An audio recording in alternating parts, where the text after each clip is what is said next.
2월 18일 화요일 새벽에 함께 묵상하실 말씀은 누가복음 4장 31절에서 44절 말씀입니다. 우리 같이 한 목소리를 읽겠습니다.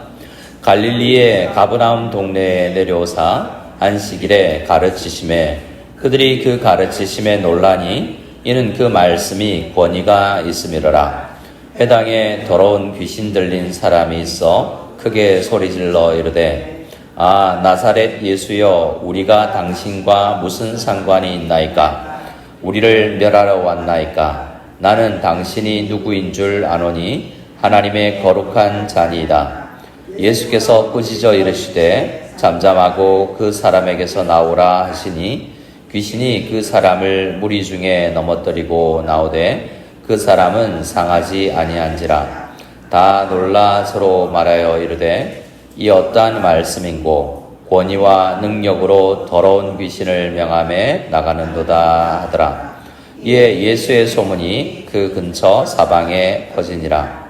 예수께서 일어나 회당에서 나가사 시몬의 집에 들어가시니 시몬의 장모가 중한 열병을 앓고 있는지라. 사람들이 그를 위하여 예수께 구하니 예수께서 가까이 서서 열병을 꾸짖으신데 병이 떠나고 여자가 곧 일어나 그들에게 수종드니라. 해질 무렵에 사람들이 온갖 병자들을 데리고 나오매 예수께서 일일이 그 위에 손을 얹으사 고치시니 여러 사람에게서 귀신들이 나가며 소리질러 이르되 당신은 하나님의 아들이니이다. 예수께서 꾸짖으사 그들이 말함을 허락하지 아니하시니 이는 자기를 그리스도인 줄 알미러라. 날이 밝음에 예수께서 나오사 한적한 곳에 가시니 무리가 찾다가 만나서 자기들에게서 떠나시니 못하게 만류하려 하매 예수께서 이르시되 내가 다른 동네들에도서도 하나님의 나라 복음을 전하여야 하리니 나는 이 일을 위해 보내심을 받았노라 하시고 갈릴리 여러 회당에서 전도하시더라. 아멘.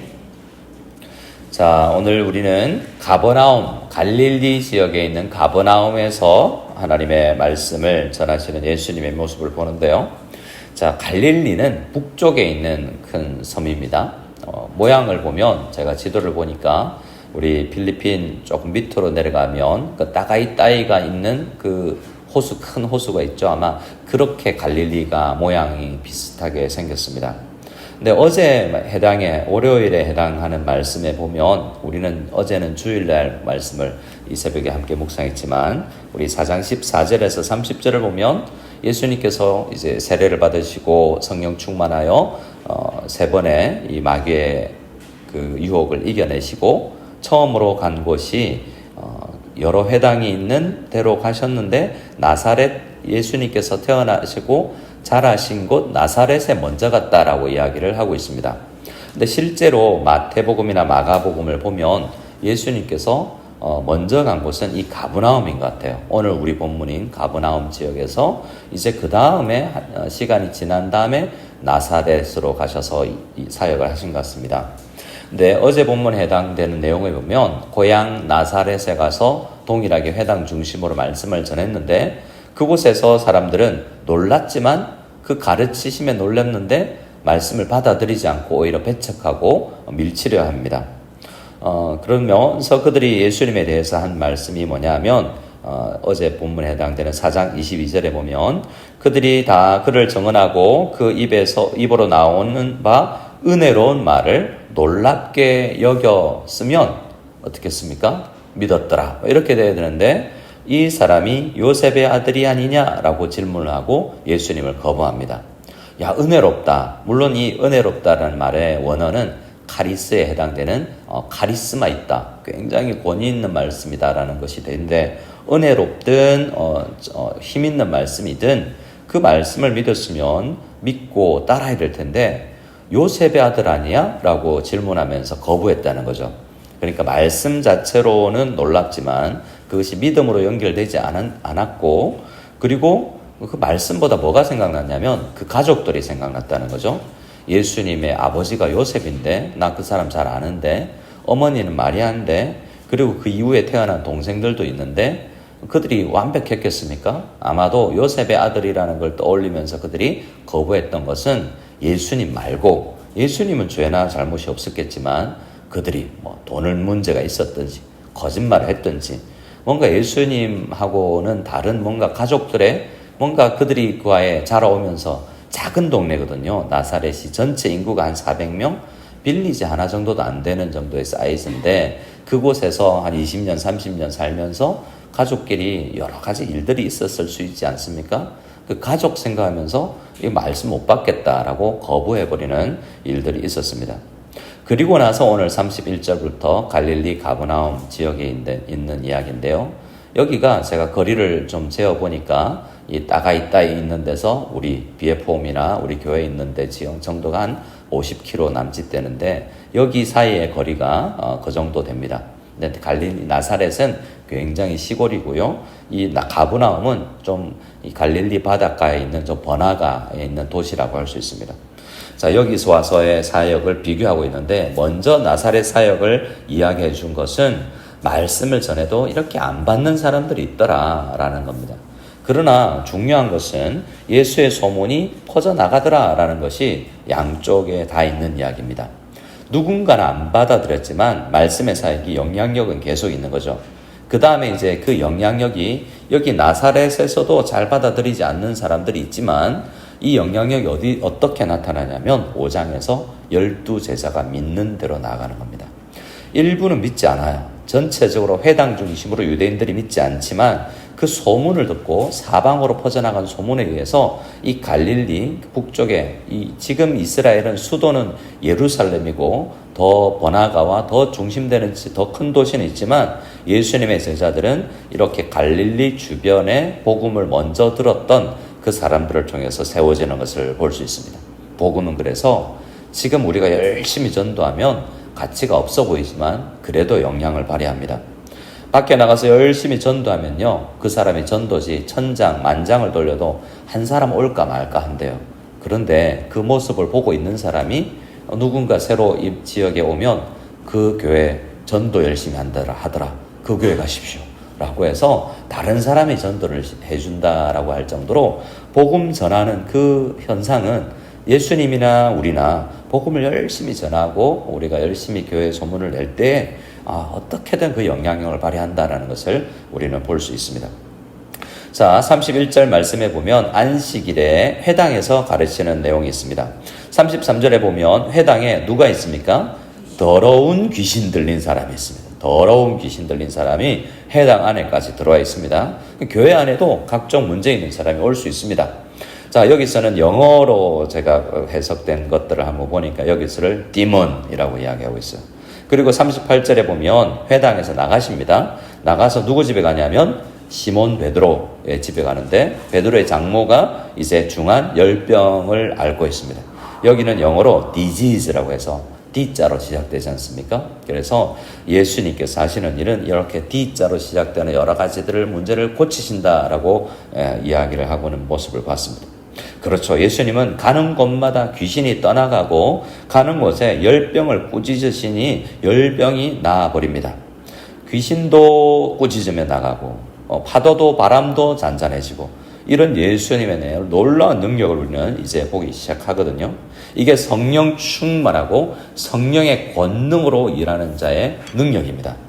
그래서 예수님만큼 우리가 할 수 없다라고 생각되지만 예수님은요, 하나님의 일로 성령 충만하여서 하는 사람은 나보다 더 큰 일을 할 걸이라고 말씀하세요. 예수님께서 이 땅에서 실제로 공생애 3년 동안 고친 사람보다 의료 선교를 통해서 고쳐진 사람이 더 많을 수 있고요. 예수님께서 직접 복음을 전하는 몇천 명의 사람보다 더 많은 사람을 교회가 감당할 수도 있습니다. 성령이 충만하고 성령의 권능이 우리와 함께하면 놀라운 귀신이 떠나가고 열병이 낫고 질병이 낫게 되는 놀라운 역사가 우리 교회 가운데서도 일어나게 될 줄 믿습니다. 그걸 위해서 기도해야 됩니다. 이건 예수님이 놀랍다가 아니라 성령이 함께한 예수님이 얼마나 큰 일을 하시냐 이걸 보여주는 거죠. 근데 문제는 예수님을 믿어야 되는데 이 나사렛 사람들처럼 예수님을 믿지 않고요. 여러 사람들이 놀라긴 하지만 이렇게 이 35절입니다. 예수께서 꾸짖어 이르시되 잠잠하고 그 사람에게서 나오라 하시니 귀신이 그 사람을 무리 중에 넘어뜨리고 나오되 그 사람은 상하지 않습니다. 근데 다 36절에 다 놀라죠. 그런데 예수님을 믿었다라는 말은 없습니다.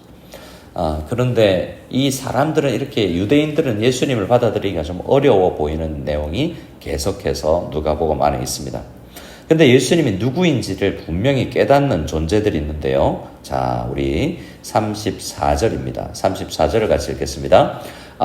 나사렛 예수여, 우리가 당신과 무슨 상관이 있나이까? 우리를 멸하러 왔나이까? 나는 당신이 누구인 줄 아노니 하나님의 거룩한 자니이다. 아멘. 보세요. 귀신이 뭐라고 쫓겨나면서 뭐라고 그럽니까? 당신은 하나님의 거룩한 자입니다. 라고 이야기하죠. 근데 아까 제가 말씀드린 어제 본문에 해당되는 나사렛에서는 뭐라고 이야기했습니까? 요셉의 아들 아니야 라고 이야기했죠. 근데 사람은 안 받아들이지만 이 신적 존재들이 귀신들이지만 예수님이 누구인지 더 잘 알더라는 거예요. 근데 알았다고 해서 이것도 다가 아닙니다. 알았으면 믿어야 되잖아요. 근데 귀신이 제일 안 믿는 존재죠. 절대로 믿지 않죠. 그래서 우리가 성경을 많이 안다는 게 이게 꼭 믿음과 결부되지는 않는다는 것입니다. 아는 믿음이 아니라 그냥 알고 믿는 믿음이 정말 중요한데요. 거기까지 나아가야 됩니다. 자, 그리고 시몬 베드로의 장모의 질병을 고치고 나서 자, 이렇게 이야기합니다. 41절에 온갖 질병 들린 사람들을 고치고 나서 41절입니다. 시작. 여러 사람에게서 귀신들이 나가며 소리 질러 이르되 당신은 하나님의 아들이니다. 자, 여기까지요. 자, 또 귀신을 쫓아냈죠. 회당에서 나와서 그 마을에 있는 가버나움에 있는 여러 귀신 들린 사람, 여러 질병 들린 사람을 고치는데 귀신 들린 자들에게서 귀신이 나가면서 소리 지를 때 또 뭐라고 그럽니까? 당신은 하나님의 아들이다. 자, 나사렛에서 유대인들은 뭐라고 그랬냐면 당신은 요셉의 아들이다 라고 이야기하는데 귀신들은 하나님의 아들. 이게 누가복음에서 우리에게 알려주는 거죠.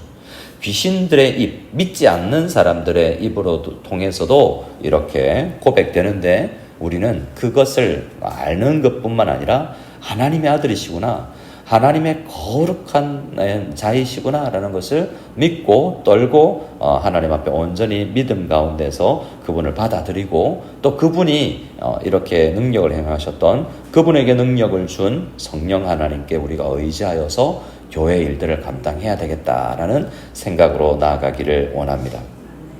자, 마지막으로 두 가지만 더 이야기하면, 자, 이 38절에 시몬 베드로의 장모의 집에 들어갔죠. 그래서 사람들이 이야기합니다. 시몬 베드로가 예수님 따르면서 배도 직업도 가족도 다 버렸다라고 이야기하는데요. 근데 이 사람 나중에 베드로는요, 다 가는 데마다 아내를 데리고 다녀요. 사모님을 동행합니다. 그리고 장모님 질병 좀 고쳐주십시오라고 하죠. 굉장히 다정다감하고 거친 어부지만 가정사역자였다라는 것을, 그의 글들을 읽어보면 아내들아 남편들아 참 잘해라 이런 이야기가 있어요. 그래서 베드로는 예수 신학교 갈 때는 잠시 떠났지만 정말 사역할 때 가정을 굉장히 중시했다라는 것을 또 보게도 됩니다. 마지막으로 42절부터를 보면 예수님께서 한적한 곳에 나가셔서 기도하시죠. 마가복음 1장에도 이때에 예수님께서 사역을 시작하기 전에 하루를 시작하기 전에 우리의 대표, 그러니까 새벽 기도하신 분이 예수님이세요. 새벽 기도를 만든 분이 누구야? 라고 어떤 목사들이 도대체 누가 새벽 기도를 만들어가지고 목회를 잘 이렇게 힘들게 했냐? 미국 교회, 영국 교회는 새벽 기도가 없는데 우리나라는 왜 있냐라고 했는데 그분이 보니까 예수님이더라는 거죠. 자, 어떤 사역을 시작하기 전에 예수님께서 한적한 곳에서 하나님과 교제하는 기도 시간을 가졌습니다. 근데 기도의 결론이 뭐냐? 43절에 예수께서 이르시되 이 42절에는 사람들이 가지 마십시오. 가버나움 우리 동네에 더 머물러 주십시오라고 했는데 예수님은 43절에 예수께서 이르시되 내가 다른 동네들에서도 하나님 나라 복음을 전해야 되겠다라고 이야기하죠. 그러니까 한 곳에 머무르는 게 더 좋지 않겠습니까? 거기도 아픈 사람, 복음 들어야 될 사람 많은데요. 근데 성령 하나님께서 그와 함께 성부 하나님과 기도를 통해 동행하니까 하나님께 아니다, 다른 데로 가야 된다라는 또 다른 이끌림이 있는 것이죠.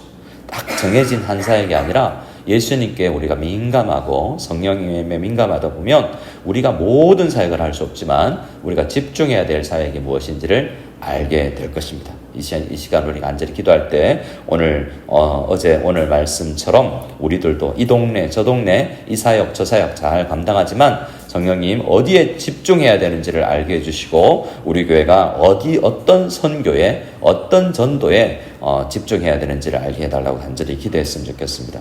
근데 제 개인적으로 드는 말씀들은 우리 교회에 안 나온 지 오래된 사람들을 좀 돌아보자 라는 마음을 주시는데 우리 그렇게 교회 안 나온 분들에게 다시 권면해보고 기도에 나오게 할 수 있도록 했으면 좋겠습니다. 그러면 그럴 것입니다. 내가 어떻게 내가 그 교회에 다닐 때 어떤 내가 문제를 일으켰는데 내 가정사가 이런데 어떻게 갈 수 있겠냐.